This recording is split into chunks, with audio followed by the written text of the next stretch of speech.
Good morning students. आज एक और नए वीडियो के साथ आप सबके सामने हम हैं। चलिए तो आज के टॉपिक के बारे में हम बात करते हैं। बच्चों, प्रेजेंट टाइम में देखा जाए तो हर क्वेश्चन पेपर में असर्शन एंड रीजन देखने को मिलता है और यही स्टूडेंट के लिए सबसे चैलेंजिंग टास्क होता है कि कैसे असर्शन रीजन के क्वेश्चंस सही हो जाए। तो आज आपके सवालों के जवाब के साथ हम यहाँ हैं। कुछ कुछ दो चार टिप्स के साथ हम आज सीखेंगे कि कैसे असर्शन रीजन को सही करने। तो चलिए आज का क्लास शुरू करते हैं, जिसका नाम है tips to solve assertion and reason in just few steps.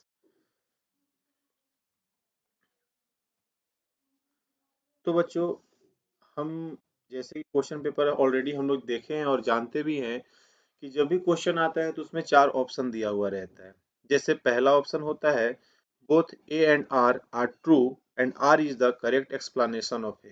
कहने का मतलब है कि एसर्शन जो होगा, एसर्शन और रीजन दोनों सही होगा, लेकिन जो एसर्शन दिया हुआ रहेगा उसका करेक्ट एक्सप्लेनेशन कौन करेगा? तो आर करेगा।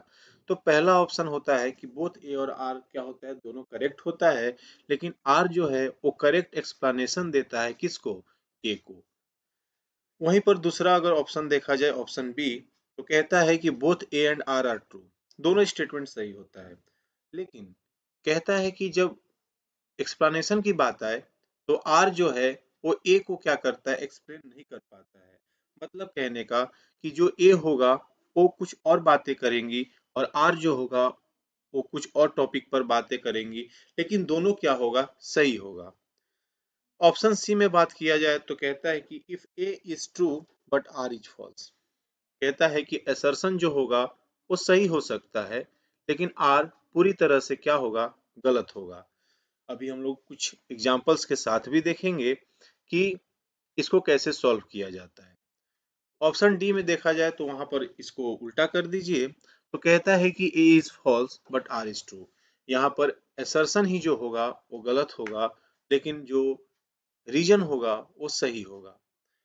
अब इसको बनाने के तीन तरीके हम बताते हैं, three tips to solve assertion and reason.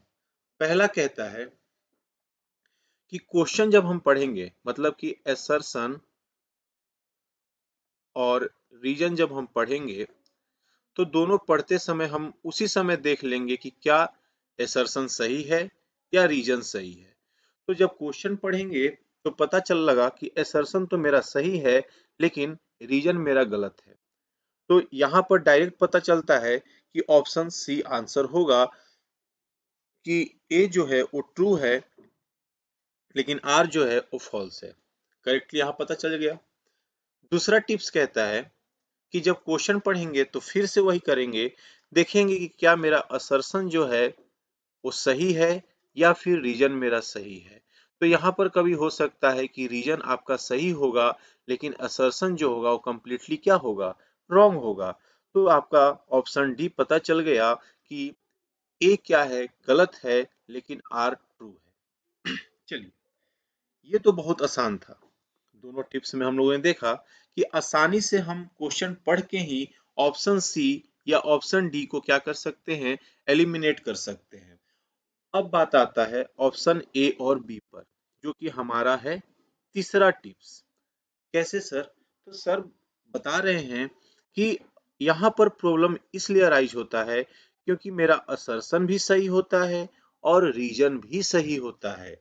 जब दोनों सही हो जाए तो कैसे पता करें कि कौन एक्सप्लेनेशन सही दे रहा है और कौन एक्सप्लेनेशन सही नहीं दे रहा है। तो यहाँ पर जानने के लिए दो टिप्स और बात करेंगे, टिप्स नंबर 4 और टिप्स नंबर 5। कहता है क्या टिप्स नंबर 4? तो टिप्स नंबर 4 कहता है कि सिंपली आप क्या कीजिए, असर्शन के साथ क्वेश्चन लगा दीजिए। मतलब असर्शन को आप क्वेश्चन बना दीजिए। कैसे? तो देखिए देखिए बताते हैं। कहता है कि the steam engine was invented by the James Watt. Assertion बोला कि स्टीम इंजन जो है वो जेम्स वाट के द्वारा बनाया गया था। अब यहाँ पर हम क्वेश्चन लगाएंगे। क्वेश्चन का मतलब एक तो क्वेश्चन मार्क आएगा और साथ में हु आएगा। तो who had invented, who had invented steam engine, steam engine. तो कहने का मतलब हुआ कि who had invented steam engine. तो यहाँ पर हमसे सवाल में जवाब मिल गया कि जेम्स वाट ने स्टीम इंजन को बनाया है। चलिए, तो क्या सही में जेम्स वाट ने स्टीम इंजन को बनाया? तो हाँ, उन्होंने ही स्टीम इंजन का क्या किया था, इन्वेंशन किया था। तो हमको यहाँ से पता चल गया कि अरे असर्शन तो क्या है, सही है। कब पता चला? जब वहां पर हम हु या how, is, are, was, were, anything, मतलब हम क्वेश्चन बनाने की प्रयास करेंगे। जैसे ही हम क्वेश्चन बना लिए तो ये पता चल गया कि ये आंसर मेरा सही है या गलत है। अब चलिए दूसरी चीज पर आते हैं। यहाँ पर पॉइंट नंबर 5 बोला कि अब क्या करना है, रीजन के जगह पर, रीजन के जगह पर हम बिकॉज का इस्तेमाल करेंगे। क्या करेंगे? रीजन के जगह पर बिकॉज का इस्तेमाल करेंगे। कैसे सर करेंगे? तो अब देखिए क्वेश्चन नंबर 2 पर आते हैं। बोलता है कि 1830 were the year of economic hardship in Europe. अब यहाँ पर रीजन को काट दीजिए और यहाँ पर लगा दीजिए सर क्या, बी कॉज।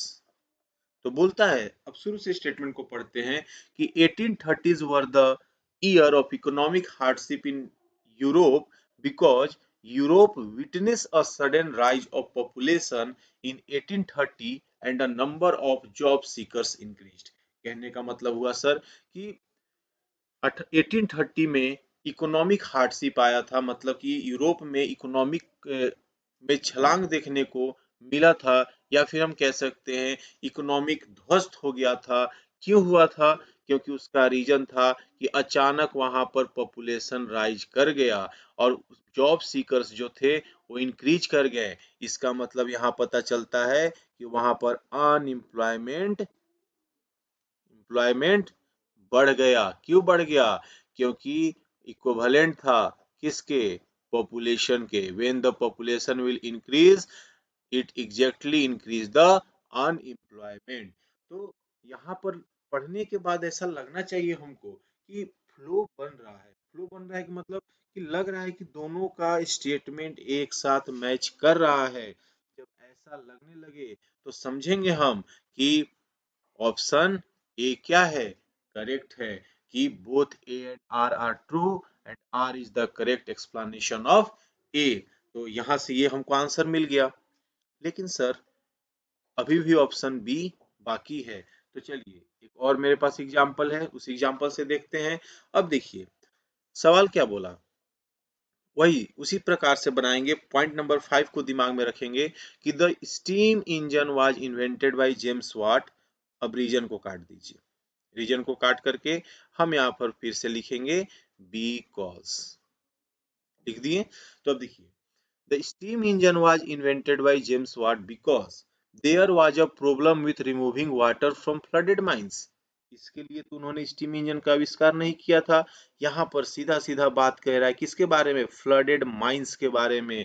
माइंस में अगर पानी जम जा रहा है उस वाटर को रिमूव करने के लिए क्या जेम्स वाट ने स्टीम इंजन बनाया था? तो सीधा आंसर है नो। क्या आंसर होगा? नो। तो यहाँ पर असर्शन को रीजन सही से एक्सप्लेन नहीं कर रहा है। और जब यहाँ पर असर्शन रीजन को सही से एक्सप्लेन नहीं करेगा तो लगेगा कि अरे ये तो ऑप्शन बी क्या है, मेरे लिए सही है। तो ये 5 टिप्स थे बेसिकली हमारे असर्शन एंड रीजन को सॉल्व करने के लिए। तो अगर आपको किसी भी प्रकार की प्रॉब्लम अभी भी असर्शन रीजन बनाने में आती है तो आप हमें कमेंट करें, हम उसका सॉल्यूशन आपको देंगे। Thank you.